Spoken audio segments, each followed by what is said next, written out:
Pretty bog standard recap opening. Yay! Alright, well, let's get started talking about, well, the episode. Let's talk about it.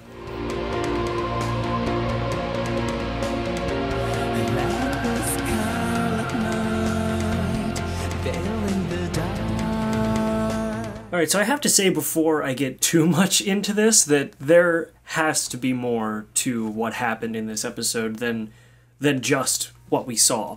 What I mean by that is they essentially overthrew the government in like 15 minutes. Like, yeah, it had built up and stuff, but it feels like everything just kind of boom happened, and there's got to be more. Like, the people, obviously, as some of them said, won't just accept a new leader. I'm getting way too far into this too soon because I haven't explained what's going on yet entirely, but there's got to be more of this. So yeah, before I get to that, let's just talk about kind of what happened. We pick up where we left off last episode after a kind of bog standard recap opening, which for longtime viewers, you know how I just love recap openings. I don't actually love recap openings. So we get into seeing the final judgment of Erwin, and he violated some law of humanity or rules of humanity or something of putting himself above humanity or his benefit above humanity. I forget exactly what the phrasing was. So he was sentenced to death, despite the fact that he had said, like, this is going to happen if the walls were to be breached. This is what's going to happen, and you'll have a civil war on your hands because people will come through the walls, and you'll have these conflicting. He basically predicted what was going to happen, and they cast it aside. They said, this is not what's going to happen. You're being sentenced to death for doing what you did. We're going to disregard what you said. But somebody then busted into the chamber and claimed that exactly what he said was going to happen was currently happening, which scared the crap out of the guys, out of the people who were casting his judgment. Scared the pants off of them to the point where they even said, shut off the walls, close the walls, don't let anybody into the inner wall because of what he said. So despite the fact that they disregarded his words initially, as soon as they thought that something was happening to the effect of what he said was happening or was going to happen, they immediately took his word for it and did, well, they blocked off the walls to keep that from happening. And it was then very shortly after revealed that it was a farce. What they said was not true, but in doing in acting out what they claimed was going to happen, in acting this out, the guy who sentenced Erwin to death also made the same violation to the rules of humanity that Erwin did. But Erwin was not really actually violating those rules because the murder part of what was kind of tacked on with his sentence was not him, but it was pinned on him, and he was the one blamed for it. Whereas the other guy basically just didn't have a care in the world if half of humanity died because they wanted to keep the government as is established, and they did not want to lose that government. But a premier officer or I forget exactly what it was, who is a very trusted figure, he shows up along with Pixis stepping in, of course, doing what Pixis does, which is just kind of be an interesting overall character, but also kind of not adding much. He really just kind of stood to be the kind of tiebreaker almost between Erwin and the king and the established government, which was interesting because he did that role well. I don't really think he has much more, at least currently. I'm sure they'll flesh out the character even more, but at this point, yeah, he claimed he's I'm not aligned with anybody, so really, this is what's going to happen. It was cool to see that so the premier officer comes in with his groups. They had completely captured or subdued or stopped the interior wall police from doing anything. And it was revealed, quite a lot was revealed actually, so they were overthrowing the government at that point. That was their coup. That was their, time for a revolution. They took over the government, and it was revealed that the king was a complete fake. In fact, it was interesting because it almost seems like not only was he a fake, but he was totally senile, because he's like sitting there like very stoic.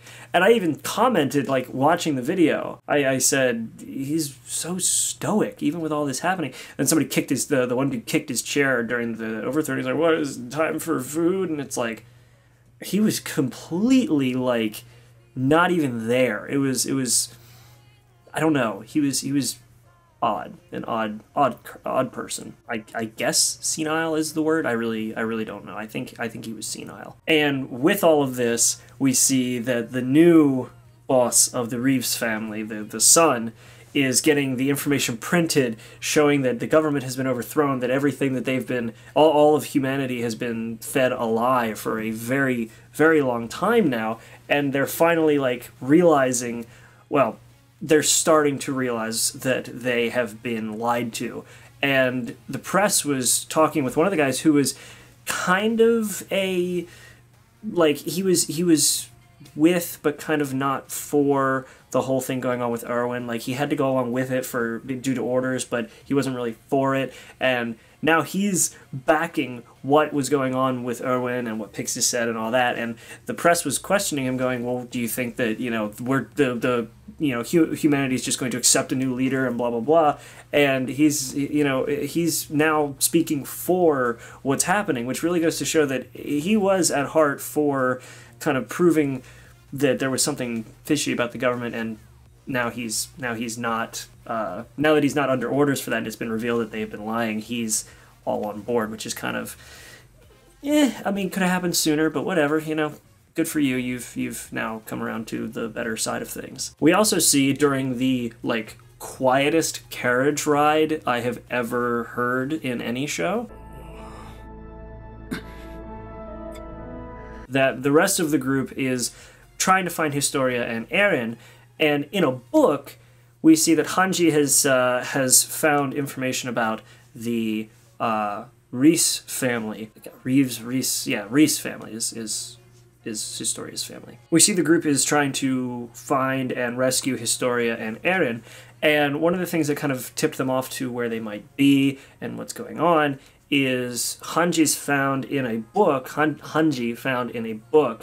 that like kind of information about the Reese family, which was that he had a family of I guess a noble family, and they were except for him, Rob, all of the rest of his family was killed in a raid on a church, or on a chapel, when they were all in there. And immediately after the family was killed, he went to try to find Historia, and now he's finally found her. And it was kind of interesting because I think there's got to be a tie between, like, royalty and the Titans and, like, the Titan abilities, because clearly we have, like, the regular Titans, and then we have, like, the Colossal Titan and the, I guess, Fighting Titan is what Eren's is, and the Armored Titan and all that stuff. I guess there are, like, different things that have, like, different elements of the Titan world and how the royalty fits in with it. But looks like Eren's still about to be eaten. This time now he's chained up to a like an ice cavern or like a crystal cavern or something.